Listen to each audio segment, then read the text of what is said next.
We've got a great chat coming up. So let me introduce. So today, so we've got Scotty back on. Morning, Scotty. And we're joined by Nicole Bradley. And Nicole joined the Australian Army at the age of 20 and served for 22 years. She admits she lost herself in the process. However, after leaving the Army and at the age of 42, Nicole discovered the sport of powerlifting, and life hasn't been the same since. Injuries acquired during her service in the Army meant Nicole was eligible to compete and was selected to represent Australia at the Warrior Games in the United States and in the 2018 Invictus Games held in Sydney. The Invictus Games are an important sporting event for the wounded, injured and sick servicemen and women, both serving and veterans, that was spearheaded by Her Royal Highness the Duke of Sussex. And the honour didn't stop there. Much to her surprise, Nicole was appointed the co-captain of the 2018 Australian Invictus Games. So I'm going to hand over to Scotty and Nicole to share a little bit more of that story. Enjoy. Thank you. Thanks, CT. Hey, Nick, how are you this morning? Not bad. Thank you very much. I'm not on a bike, so I'm pretty cruisy. You just notice I won't puff too much, right? Okay, so I won't go too fast. But yeah, again, based on what CT said, it sounds like you've had a really interesting background. I was doing a little bit of research on you, and it looks like you came from a kind of an army family. Is that true? Military background? Pretty much.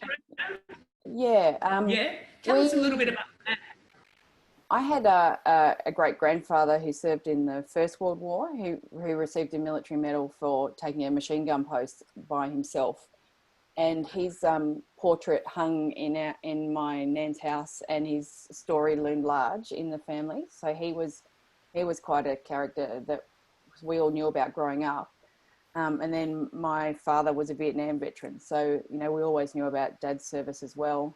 Anzac Day was always a feature when I grew up, so I grew up in Canberra, and we used to go to the War Memorial back in the day when you actually went inside the War Memorial and attended the dawn service.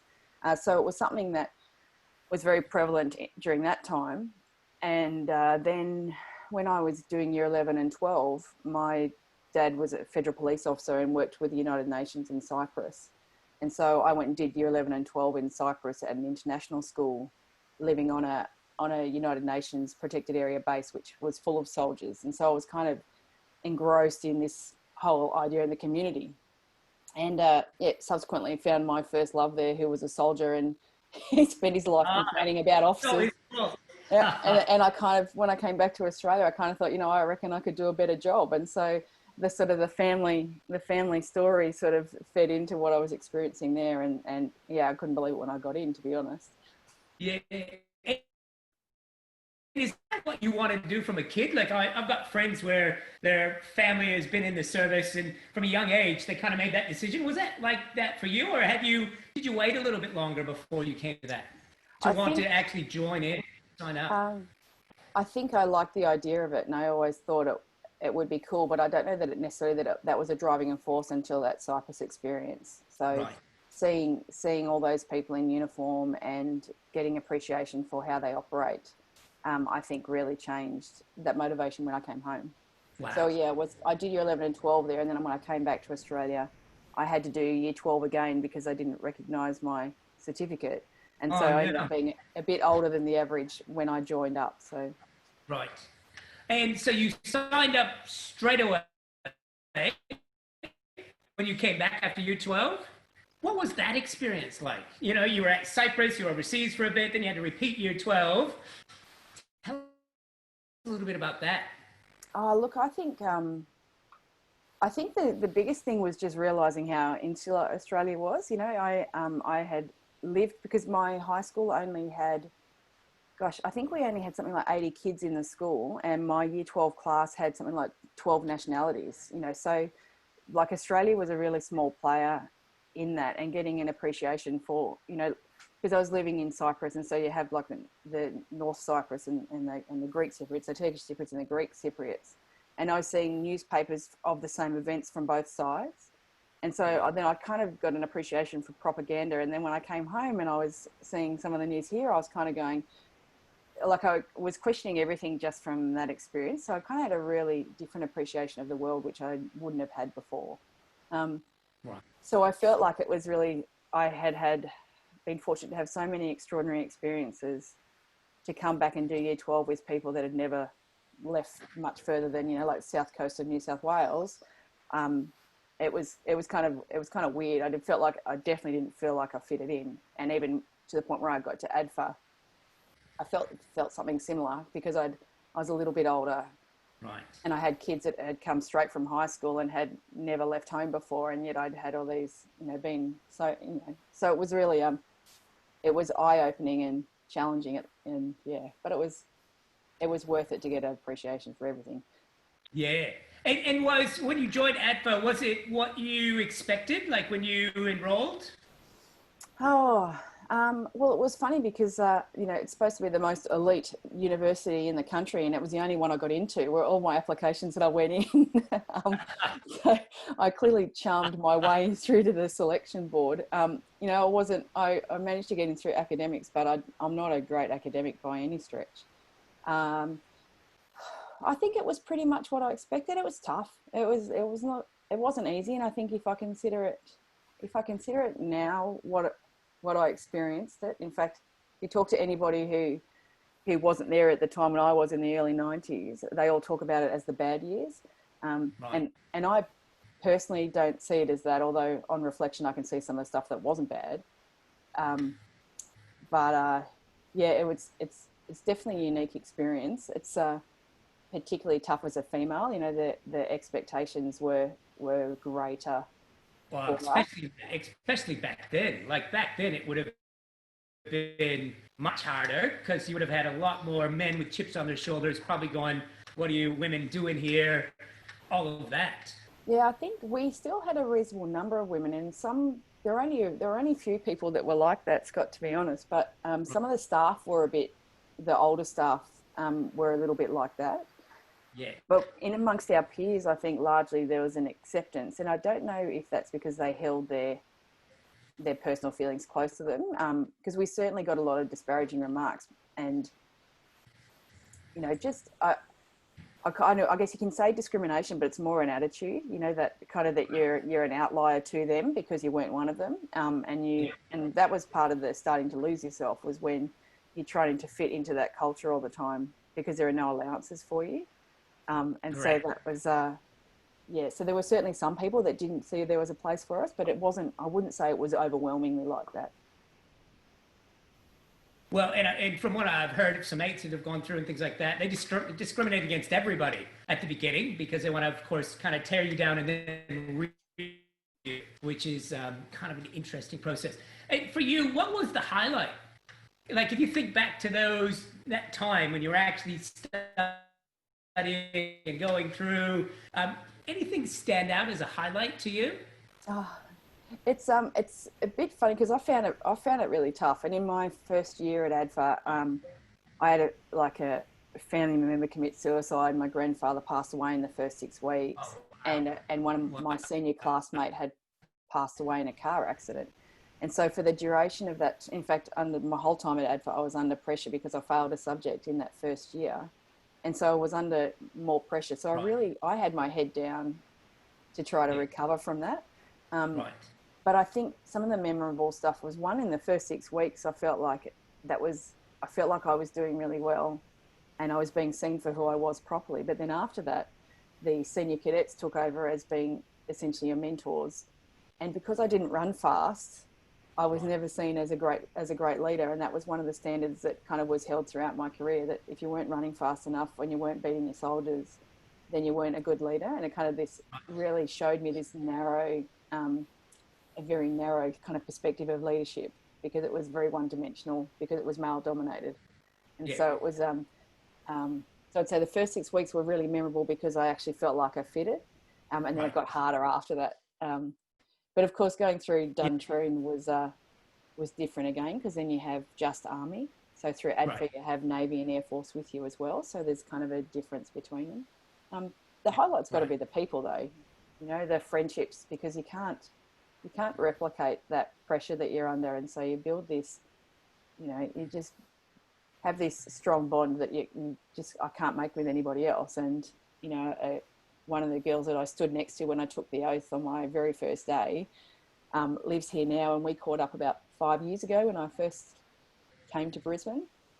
And, we might not talk to each other for a month, but it's like slipping old shoes on when we get together again, and I wouldn't get that with anybody else. Yeah, and I think those shared experiences is what you're talking about. When you go through that shared experience, the connection is so much deeper than normal. Absolutely. It's interesting as you were talking about that. I was having little flashbacks. I studied in America. You can tell I have a little bit of an accent, and I actually was trained in the Apache tradition, so on Native American survival and everything else. And the person that trained me, he was taught by an Apache. And I remember volunteering, so I studied with him over a 10-year time frame, and I volunteered with him. And it was interesting because he also trained the Navy SEALs in escape and evasion. And I remember being there watching them. And it was interesting because I think a lot of people have this perception of what a elite soldier looks like. And they were all different shapes and sizes. And some of them had the attitude, but others were just down to earth, and it's those moments where you have that connection with people that you really remember and value. So you went through and you made it through ADFA, right? Made it through Duntroon. Yeah. What happened next in your career? Because I know that you spent quite a few years in service. Yeah, look, I went to the lowest rung on the ladder when I graduated from Duntroon. I ended up in Adelaide in a logistic company, which is what we call fourth line logistics. So it's literally at the back end of everything Army does. Right. And I was there 2 years, and I kind of, and I guess what flourished there was my sporting career, because I picked up rugby and hockey, which I'd always played, started to get into defence hockey and representative hockey, which was great. But in terms of career, it was pretty meh. It was just administrative work. It didn't drive me towards anything else. And it certainly didn't get me exposed to a whole bunch of stuff that would make me more gung-ho and want me to go further, But it was still, it laid groundwork for other things. There were lessons I learnt there, of course, that took me forever. But as a lieutenant that was ready to get stuck into it, it kind of wasn't really ideal. Right. But I went from there to Kapuka, which is the soldier training battalion, as a platoon commander there for 12 months. And that was really good to see where the soldiers actually come from. Right. We only do 12 months there because it's so intense. So when you have soldiers in, it's 12 weeks of hard slog sort of thing. And during the time I was there, they were going through a lot of changes. And so that meant that we were trying to implement new programs, and it just kind of made it really stressful. But it was the most fun posting I think I'd had, because there were, I think 35 lieutenants there. So it was whenever you didn't have a platoon, it was party central. So it was poor old Wagga, every year they're subjected to these lieutenants having a reunion sort of thing. So that was an extraordinary opportunity. And then I got to go to Sydney after that. And I did some time in a logistics battalion, which was as a reserve battalion. That was a different challenge. It was because being reserves and I was a full-time person, as a first year captain, I was essentially the senior staff member during the week, and then you'd have the reserves come in every now and again, and that was that was a whole new kettle of fish. It was, that would be interesting, especially with the reserves. Some of them would probably want to be there. Others going, no, I don't want to be here, but I have to. That would be very. Yeah. I had a boss there who's Michael Miller, who at the time was head of the working within the Sydney Airport Corporation. So this is around 2000 with the Olympics. And so his workload was extraordinary, and he was doing command at the same time. And he demonstrated to me, he would turn up to our reserve nights on a Tuesday at 7 o'clock, and he would spend all of the 3 hours speaking to all the people that were in the unit. And then when they would go home at 10 o'clock, and he would finish talking to everybody, and he and I'd start work at 11 o'clock that night. And he would work like that constantly to be able to juggle both his reserve time and, and his full-time job. So that was really good. But of course, September 11 happened while I was there as well. I got to go to Timor. He released me to go to Timor. So I did 7 months in Silwa in East Timor. Wow. And that was fantastic. So with my dad having served in the United Nations with the Federal Police, my whole goal was to get my own blue beret. That was what I wanted. And had that opportunity to do that, and I was doing civil military liaison. So working with the non-government organisations to negotiate. You know, we were expecting mass return of people from West Timor to come across. So we're doing a lot of planning about how we're going to look after these people. The internally displaced people needed a lot of looking after. And so all that sort of liaison work was what I was doing in planning. That was fantastic. Wow. Just being in an operations room of that level, it was my first experience of having live contact going on in the radio, and we're listening in to guys getting shot at, and that was really intense. And you know, just to hear the soldiers going through that, and that, you know, that was really gosh, it was really confronting, but amazing to see the work being done real time. That was really good. Yeah, well, and it would have been. I've got an uncle that served, and he served 20 years, and again, he always talked train, hurry up, go here, and then wait. And then go here and wait. But then suddenly when something happens and you have to be kind of in the trenches, so to speak, and there is contact, he said that's when everything just kind of kicks in. And he said, it was interesting because he said, that's when it just clicks. It just clicks, you know, the reason why you've done all of the training and put all the things in place. Yeah, definitely. The training is definitely effective when you get to that stage. Yeah. So yeah, when I came back from Timor, I finished up with the Combat Service Support Battalion, and I got to get posted to 17 Construction Squadron, which is an engineers squadron, and I'd wanted to go to engineers because of based on this first love that I had back in Cyprus. He was an engineer, and but they're a great corps. Like, they have skills from everything from people that lay landmines to plant equipment drivers to, you know, to engineers that, you know, they do everything. They've got plumbers, carpenters, and all sorts. So I got to do about 7 months in Palm Island off Townsville, building roads and houses for the Indigenous community there. And that was an amazing experience because I'd never kind of been engaged in the Indigenous community like that. And it was a real eye-opener because this is not long before they had the riots in Palm Island. Yeah, I was going to say, I remember there was a lot of dramas on Palm Island. Yeah. So you were there before all of that. Yeah, so the police officer that was in there at the time, we were engaged with him quite heavily and meeting a lot of the people in the community. And they really are heavily disadvantaged because essentially they were all moved there by the Queensland government at some point and isolated on the island to free up other areas. So it's a really sad story, but some beautiful, beautiful people on there that are just, you know, living really tough, but in the most extraordinary, it's like a paradise, like you would pay $1 billion to go to stay, you know? Yeah. Wow. And so where did your career take you after that? Where did you go next? So, so during that time when I was in Sydney, I met my partner, Dave, who we're still with now. And we came from Sydney, we ended up coming up to Brisbane. I kind of did a bit of a filler job. It was, again, liaison work with the state disaster coordination centres and those sorts of things, and sort of doing a lot of planning here in Brisbane to support Special Forces when they would come in and do exercises, but also actually creating plans about defence support and engaging with the local community. But then I had 12 months here in Brisbane doing that, and then I got 12 months in the Middle East, which was my ultimate goal. Back when I was in Cyprus, I went past the United Nations Truth Supervision Organisation office in Cairo, and I kind of thought, man, I'd really love to work there one day. And then I managed to get a job for 12 months with UNSO, but I worked in northern Israel and southern Lebanon, so on the Golan Heights, and that's as a military observer. So you're unarmed. I mean, that's always yeah. It was very.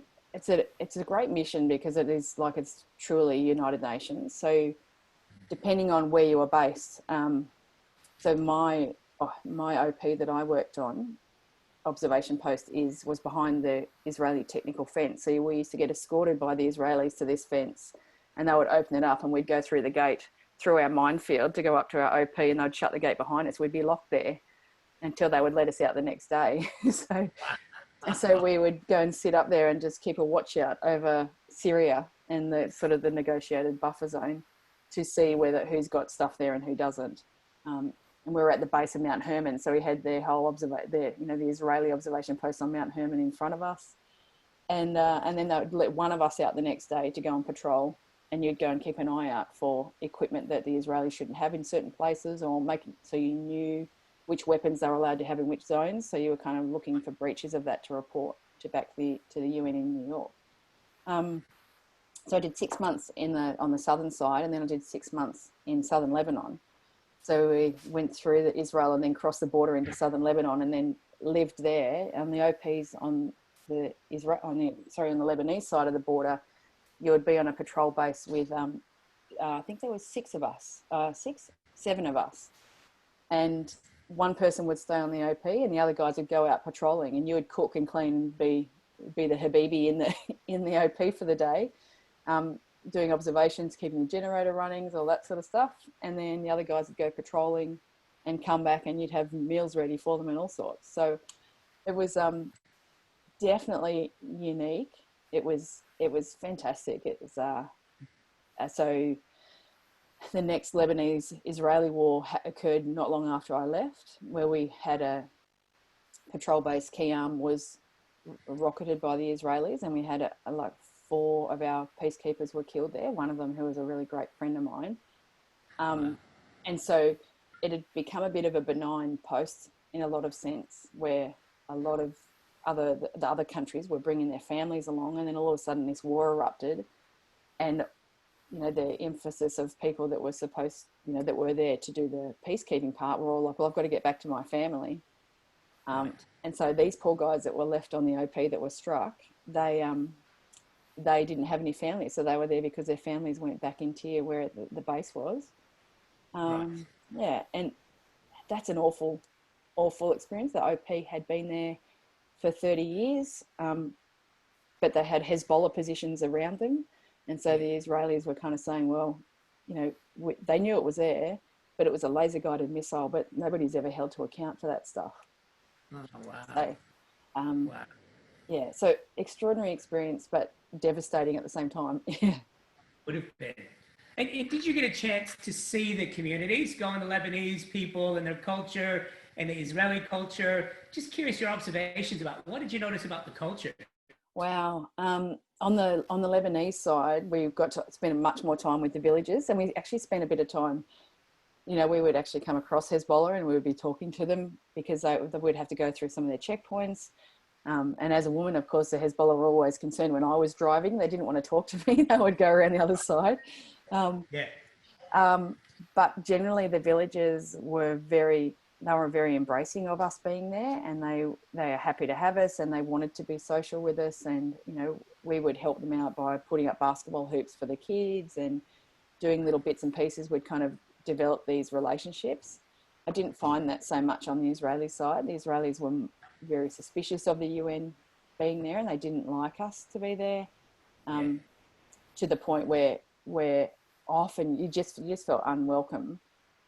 Not to say it was always like that. There were a lot of beautiful people there, but certainly like the Israeli Defence Force were not happy with us being there, and we were a bit of a drag on their existence. Well, you were watching them, right? They're going, we don't want anybody watching us. Exactly.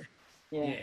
Oh, but it was, look, I would go back in a heartbeat to either place. I just I love that part of the world. Got to go to Syria obviously before it kind of went into this horrible hole that it's in now, and it was an extraordinary country, and the ruins were just, they're some of the best in the world, but that so many of them have been destroyed now.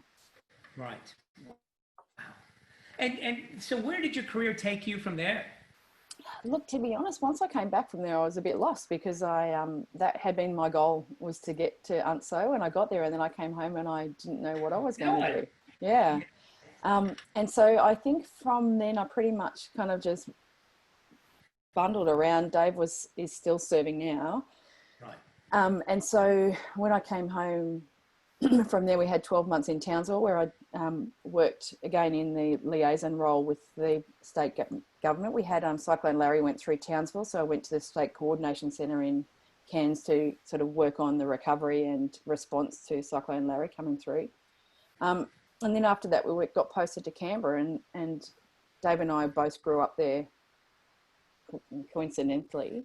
And then I had my first daughter in 2000, or my first child in 2007. So I kind of was doing, working in the Joint Operations Command Centre, which is this, I'm not sure whether people would know, but it's essentially this secure facility that's outside Canberra. It's near, kind of between Canberra and Bungendore, and it's all closed down. It's kind of in the middle of a sheep paddock. It's kind of like, I don't know, it seems really strange for Australia, but and then Dave got deployed for like 8 months, I think it was, and Darcy, my daughter, was quite young, and so I was just hanging on by my fingernails trying to get the driving done and the work done and whatever. So, but after having my daughter, and then we had a period where I went back to work full time, and it just wasn't working for us, and so I ended up going part-time. And then what I found is once I started to go part-time, then nobody really cared in terms of your career. You're essentially a gap filler.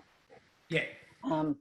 And to some extent I was happy with that, because I felt like Dave was working really hard and we couldn't both be working, because we're the same rank, and we couldn't both work at the same level, because then we would never be home for her. So I was quite happy to kind of just bumble along for a while, and it ended up building to the point where it just wasn't satisfying anymore. I think 4 years after I had Darcy, I was then pregnant with our little boy Lachlan, and then once I had him, I really lost my mojo. It was just a case of literally just filling the gaps, and Army was trying to kick me out because of the injuries I had accrued.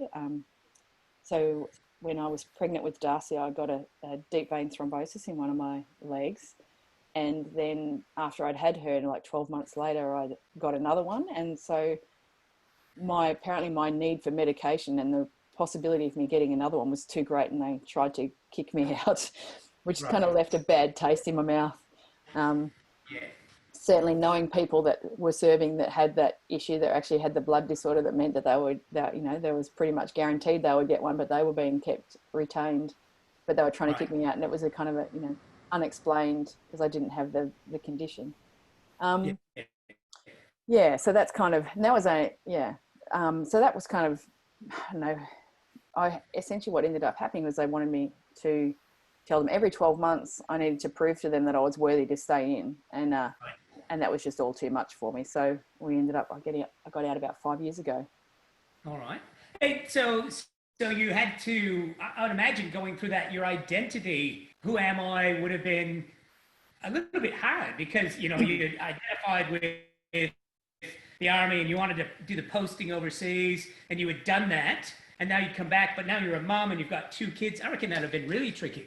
Oh, look, it places a really different emphasis, because all of a sudden, like, you always identify yourself, or I always identified myself as being an Army officer first, and everything else was secondary, and I didn't even consider it necessarily. But the thing about becoming a mum is then you get exposed to a whole different part of the community that you didn't know existed, and where you might constantly badmouth civilians, all of a sudden you're engrossed in that world, because that's where you are. And I've made some of my best friends from that time, because I realised how generous people are out in the community. Once the kids are getting older and you get involved in daycare centres and schools, I really found that kind of opened up a whole new world, and I got to see things from another perspective, which was really important. But for me, my sort of total adopting of this military persona became really apparent to me through studying counselling, which I've been doing since I left the Army. When one day I was given an ethical question that I had to answer. I don't remember the scenario, but essentially my response was pretty fast in my mind, and pretty, hardline response. And then when I put it in the group chat of my class, and then I reflected on it, and I realised it actually wasn't my response at all. And I realised that that was coming from the Army me, not the Nicole me. Yeah. And that was really pivotal to understanding just how permeated my value system and all of those sorts of things had become as a result. And I honestly don't think I would have recognised it for much longer if I hadn't have done the study. Right. Yeah, because it opened your mind up. Wow. Yeah. So it was really important. And so I've kind of gone through the course of study, redefining my own values and working out what's important. And it's been a real period of growth because of that, I guess. Right. And tell me about the Invictus Games and the Warrior Games before that, because it sounds like that was a big transition period for you. Oh, extraordinary. Gosh. You know, I never thought I never would say that I was well, people, I don't think people would see me necessarily as a very anxious person, but everything about applying for Invictus was hard. Like it was it was awful. So I'd applied in 2016, I think, and my application wasn't even acknowledged. And so I thought, well, okay, well, that's me done. Right. And then I had a friend who went to the 2016 games who encouraged me to apply for the 2018 games, which were the ones in Sydney. And I put my application in and I was invited to the camps. So that was very exciting because it was one of those goals that I had that I didn't tell many people about because I didn't want to risk not being able to achieve it and then having told everybody. Well, and it gets me to think back to when you were first done through an ADF and all of that with, I'm not the runner. I'm not at the front. They don't see me as this elite athlete. I mean, I'd imagine that would have been going on a bit as well. Completely. And the thing is, once you get further on in your service is that your people judge you by the type of service you've had. So often what you might have is, you know, if you haven't deployed on active service, then your service is valued less. Or if you don't have medals that recognise this, or if you're a logistic corps, your service isn't as valid as somebody who's in infantry, for example. And so all of those sorts of anxieties come up. Anyway, so I got an invitation to my first camp and I didn't go. My anxiety was so off the charts. And because Dave works such long hours, he doesn't have a clue about the family. And so for me to develop systems for him to be able to cope with me being away was, you know, an easy excuse to say, look, it's just too hard. I'll go to the next one. And because that would have been the first time I'd properly been away from the family, I think, or maybe one or two times. And so I went to the second camp in Canberra, which was for powerlifting, and I have made some of the best friends of my life. And because all of a sudden, what I've noticed is that there was a whole lot of people that I found that were in the same boat as me. We're all so anxious to be there, but all of a sudden we were able to help each other feel better because we're all, you know, suffering through the same. And why powerlifting? Were you into powerlifting before? I started powerlifting when we came to Brisbane, in fact. So only 5 years ago this year. I'd been boxing in Wodonga when we were posted there for a few years, 3 years, and I loved boxing and I was looking for that again. But the fees in Brisbane here to do it was so much more expensive. I'm going, I just can't justify $50 for half an hour instead of $30, you know, to get one-on-one. And I've just picked this coach who was interested in coaching people. He's got a sports science degree, interested in coaching people with injuries. Yeah. And he started me on the 3, you know, compound lifts. So the deadlift, the squat and the bench press. And I trained with him for 18 months, just pretty much getting ready for a charity walk, you know, the bloody long walk. It's like 35 kilometres. And I wanted to get stronger and just whatever. And 18 months later, I went in my first competition and I got my first master's record in the bench press. So he kind of said, oh, you look pretty strong. We should, you know, and I managed to, I think I lifted like 90 kilos or something in my first deadlift session. So we just kept building on that. And I found that it did great things for my body. I could, you know, I had residual effects of the DVT of my leg and they disappeared, and there were, you know, just little things that were improving. I could see that I was just stronger generally and I was more confident. But the lovely thing about powerlifting is that where I was always disparaged for my body when I was in the military and I didn't run fast enough, now my body was an asset and my strength was an asset, and it was celebrated, and people didn't care how you looked. They just wanted to see how you could lift. And that was kind of a real revelation for me to have that. So it was really nice to find that crowd, and it's a completely different environment to what I've experienced. I think I'm one of the oldest people that trains with Ben, but he's learned a lot from me at the same time. So it's, you know, like it's a really mutual relationship that we have. Right. And you were co-captain of the Invictus Games. How did that all come up? Well, that sounds pretty awesome. It was spectacular. So I had got the invitation to go to the Warrior Games from the team. They sent a team over, and I managed to secure a gold medal in the for powerlifting at the Warrior Games and Invictus Games, it's what we call a power bench. So your feet are up, so you lie flat on a bench to bench press for powerlifting. And I got a gold medal for that. And I think the way I was working there and how I was with the team generally, they saw something they liked, and they asked me if I'd be captain. And I said to the coach when he asked me, I said, "Is that because you like me, or you're trying to stitch me up and you don't like me?" I wasn't sure. Yeah, that's right, setting me up. But I managed to get that position, and it was such an honour, and particularly but the games being in Sydney, it was pretty intense. So I had quite a lot of media interviews to do because my co-captain Matty, he had a heaps of sports, so he was a busy man, and so a lot of the media stuff I ended up doing, but it had this effect on me where, because we were at Sydney Olympic Park and I had to walk everywhere to get to these media call-ins and whatever, and I would be doing 25,000-30,000 steps a day to get everywhere, Right. and because I was competing in a lower weight category than I normally do, I was watching everything that I ate. But by the time I got to compete on my day, I'd lost too much weight. Oh no! So I think I had to be under 79, and I was planning on being just 78 something. I got down to 76 something, which I hadn't been for 100 years. Right. And excuse me, and Ben came to watch me, and he said when I walked out, he said I even looked like I was underweight and dehydrated. So but it was so magical. I had a day where I had 3 appointments with Prince Harry in one day. And yeah, I saw a photo of that. How's Prince Harry? What's he like? He's very down to earth, and he's very passionate about Invictus, understandably. But the interview we did, if anybody Googles Prince Harry and the Budgie Smugglers, that interview we did at Admiralty House is unbelievable. But at the end of that, he gave me this big bear hug that was like a proper bear hug. It wasn't like, "Oh, hello, you poor commoner, let me touch you," sort of thing. It was really very, very genuine.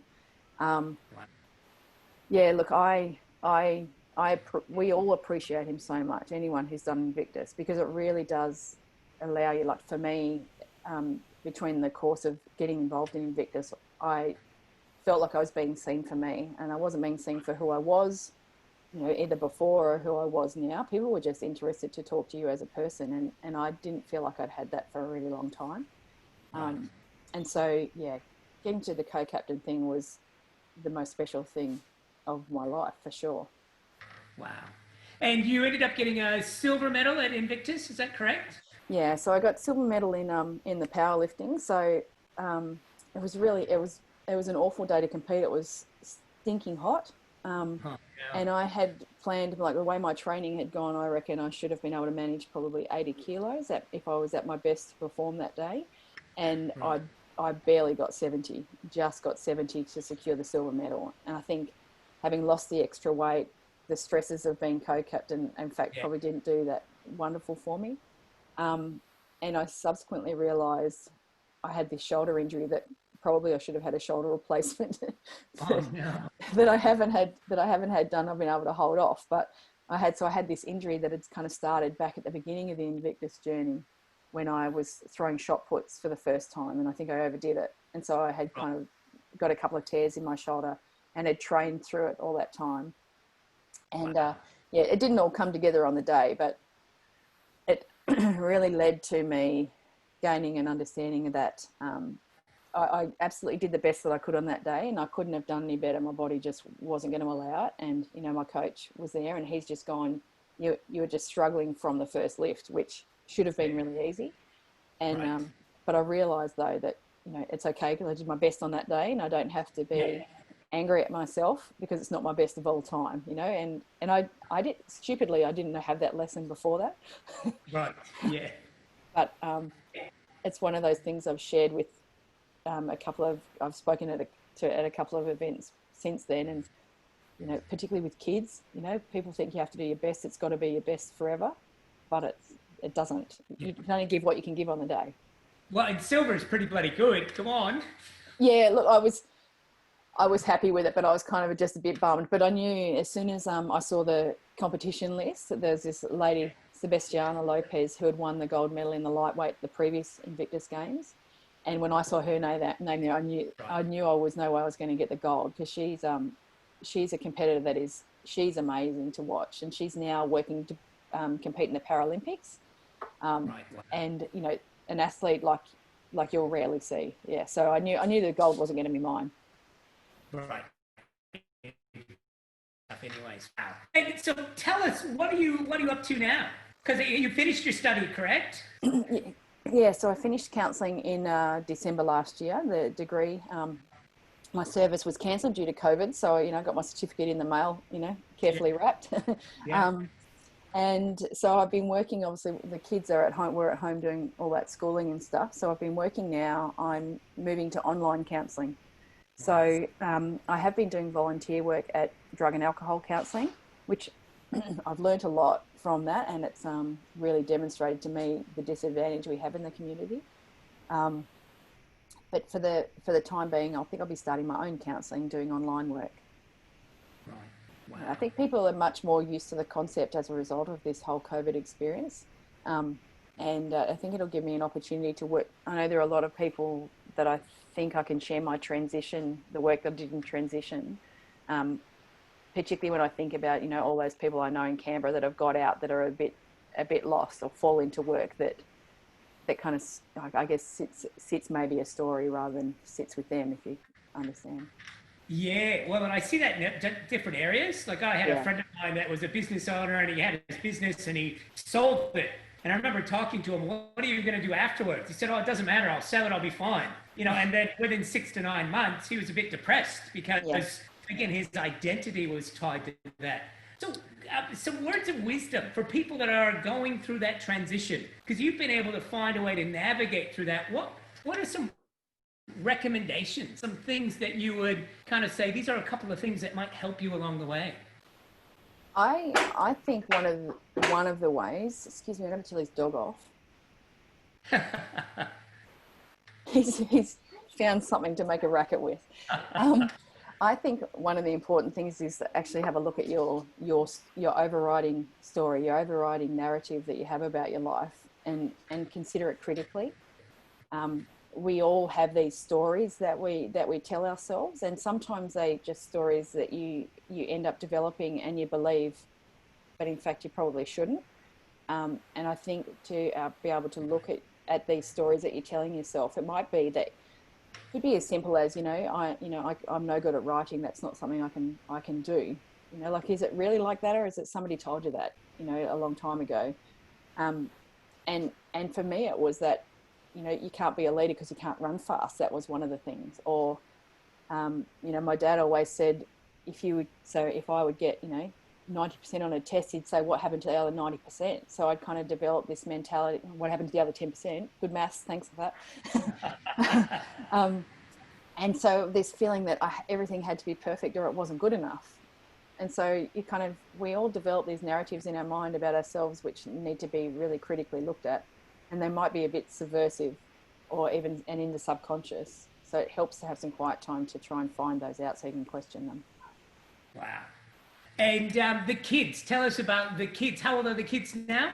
So Darcy is nearly 13 and Lachlan is nearly 9. She's having her first year in high school. Yeah. And they are both hockey players because that was my sport, which I still love.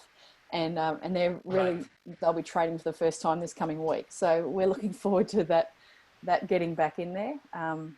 But they are, you know, they're really special, and particularly Darcy loved the whole Invictus thing. So they got to meet Harry, they got to meet Meghan Markle and the Prime Minister all in one time. We're all together. And yeah, so every time they complain about, oh, that kid got whatever, I said, but have they met Harry? You need to keep things in perspective. We've had our run. Now we need to knuckle down and get to work. That's right. Geez, they're lucky to have you as kind of a mentor and a coach and a mum as well. Thank you. Yeah. Nicole, thank you so much for actually sharing your story with us and sharing some of that wisdom with some of our other people that are out there today. I'll hand back over to CT. Thank you. Thank you, Scott, and thank you, Nicole. I think there's probably going to be some ladies on the Zoom that are a little bit green with envy this morning, getting bear hugs from Prince Harry. Yeah, and my mum was pretty dirty. I've got a man crush. Come on, don't leave me out. Oh, Scotty wants a bear hug. Oh, I love it. No, that was amazing. What a journey you've had, and you know, I just love what you said there at the end about the stories that we create in our heads, and I think we're all guilty of that. So yeah, thank you for your inspiration this morning. I think it's a great start to the week and a good start to Monday. No, my pleasure. Look, congratulations on this event. I just love the whole concept of it. Maybe you can join us next year, Nicole. Yeah, I'll get some distance in my legs, hey? I love it. So that brings us to the end of Monday morning, team. So don't forget to jump onto my virtual mission and log your kilometres. We have almost ticked over 70,000 kilometres, which is just phenomenal. So keep on going. We are almost there. It's now the downward slope to BTN. We'll be there next Tuesday, which will be so exciting. So until tomorrow actually we're going to be joined by Bernie Shakeshaft, who is the founder of Backtrack, which is an organisation up in Armidale who looks after troubled teens and youth. And we actually had some of the boys on our ride this year. So Bernie's going to come on and have a chat with Pete, and that will be a wonderful conversation as well. So until then, have a wonderful day. Thank you, Scott. Thank you, Nicole. And we shall see you again tomorrow. Thank you. Bye. Yay.